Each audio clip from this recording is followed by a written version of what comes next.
YCP అధ్యక్షుడు మాజీ CM Jagan ఇవాళ రాష్ట్ర గవర్నర్ అబ్దుల్ నజీర్ను కలవనున్నారు. ఈరోజు సాయంత్రం 5 గంటలకు విజయవాడలోని రాజ్భవన్కు వెళ్లనున్న జగన్ గవర్నర్తో భేటీ అవుతారు.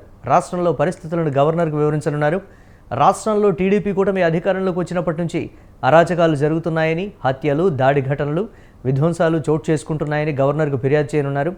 వినుకొండ హత్య, పుంగనూరులో ఎంపీ మిథున్ రెడ్డిపై రాళ్లదాడి, ఆయన వాహనాలను ధ్వంసం చేయడం, మాజీ ఎంపీ రెడ్డప్ప కారును దహనం చేయడం వంటి ఘటనలను గవర్నర్ దృష్టికి తీసుకెళ్లనున్నారు.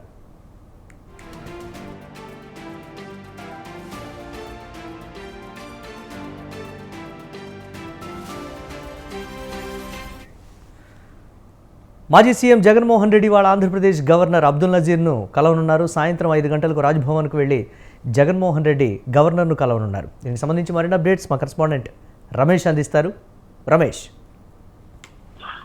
మురళి, మాజీ ముఖ్యమంత్రి వైఎస్ఆర్ కాంగ్రెస్ పార్టీ అధినేత జగన్మోహన్ రెడ్డి ఈ రోజు సాయంత్రం గవర్నర్ అబ్దుల్ నజీర్ తో విజయవాడలో రాజ్భవన్ లో సమావేశం కానున్నారు. ఈ సమావేశంలో ప్రధానంగా తెలుగుదేశం కూటమి అధికారంలోకి వచ్చిన తర్వాత వైఎస్ఆర్ కాంగ్రెస్ పార్టీ నేతలు, కార్యకర్తల లక్ష్యంగా జరుగుతున్నటువంటి దాడులపైన ఫిర్యాదు చేయనున్నారు. ప్రధానంగా వినుకొండలో వైఎస్ఆర్ కాంగ్రెస్ పార్టీ కార్యకర్త రషీద్ హత్య సంఘటనతో పాటు చిత్తూరు జిల్లాలో ఎంపీ మిథున్ రెడ్డి, అదేవిధంగా మాజీ ఎంపీ రెడ్డప్ప పైన తెలుగుదేశం పార్టీకి సంబంధించిన కార్యకర్తలు దాడులు చేసినటువంటి విధానాన్ని కూడా గవర్నర్ దృష్టికి తీసుకువెళ్తున్నారు. అంతేకాకుండా దీనికి సంబంధించినటువంటి ఆధారాలను కూడా ఏపీ మాజీ ముఖ్యమంత్రి జగన్మోహన్ రెడ్డి ఈ రోజు గవర్నర్ కు సమర్పించనున్నారు. ఫిర్యాదు కూడా చేయనున్నారు. ప్రధానంగా కూటమి అధికారంలోకి వచ్చిన తర్వాతనే ఈ దాడులన్నీ కూడా జరుగుతూ ఉన్నాయి కాబట్టి ఈ దాడుల విషయంలో కేంద్రం జోక్యం చేసుకోవాలని ఇప్పుడే జగన్మోహన్ రెడ్డి ప్రధానికి కూడా లేఖ రాసినటువంటి పరిస్థితి కాబట్టి ఈ నేపథ్యంలో గవర్నర్ కూడా రాష్ట్రంలో ఉన్నటువంటి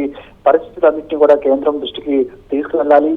రాష్ట్రంలో జరుగుతున్నటువంటి దాడులు కావచ్చు, అరాచకాలు కావచ్చు, వీటన్నిటిని ఆపు చేసేందుకు గవర్నర్ కూడా చొరవ తీసుకోవాలని కూడా గవర్నర్ ని మాజీ సీఎం జగన్మోహన్ రెడ్డి కోరనున్నారు. ఒకవైపు ఈ రోజు సాయంత్రం గవర్నర్ కు ఫిర్యాదు చేస్తారు. అదేవిధంగా రేపటి నుంచి అసెంబ్లీ సమావేశాలు కూడా ప్రారంభం కాబోతున్నాయి. అసెంబ్లీలో రేపు గవర్నర్ ఉభయ సభలను ఉద్దేశించి ప్రసంగం కూడా చేయబోతూ ఉన్నారు. ఈ నేపథ్యంలో అసెంబ్లీలో కూడా రాష్ట్రంలో జరుగుతున్నటువంటి పరిణామాల పైన తమ నిరసన వ్యక్తం చేయాలని ఇప్పటికే వైఎస్ఆర్ కాంగ్రెస్ పార్టీ నిర్ణయించింది. రేపు శాసనసభ సమావేశాలు ప్రారంభం కాగానే వైఎస్ఆర్ కాంగ్రెస్ పార్టీకి సంబంధించినటువంటి ఎమ్మెల్యేలు రాష్ట్రంలో జరుగుతున్నటువంటి దాడుల అంశాన్ని సభలో ప్రస్తావిస్తామని కూడా చెప్తున్నారు. ఇక ఈ నెల 24వ తేదీన ఏపీ మాజీ ముఖ్యమంత్రి జగన్మోహన్ రెడ్డి ఢిల్లీలో ధర్నా కూడా చేయబోతూ ఉన్నారు. ఇప్పటికే దీనికి సంబంధించి ఎంపీలకు బాధ్యతలు కూడా అప్పగించినటువంటి పరిస్థితి కూడా ఉంది. మొత్తంగా అయితే గత 45 రోజులుగా రాష్ట్రంలో శాంతి భద్రతలు అనేవి కొంతమేర క్షీణించాయి కాబట్టి రాష్ట్రంలో రాష్ట్రపతి పాలన పెట్టాలని ఒక డిమాండ్ కూడా వైఎస్ఆర్ కాంగ్రెస్ పార్టీ తెరపై తీసుకొస్తుంది. ఈ అన్ని అంశాలకు సంబంధించి కూడా ఈ రోజు గవర్నర్ తో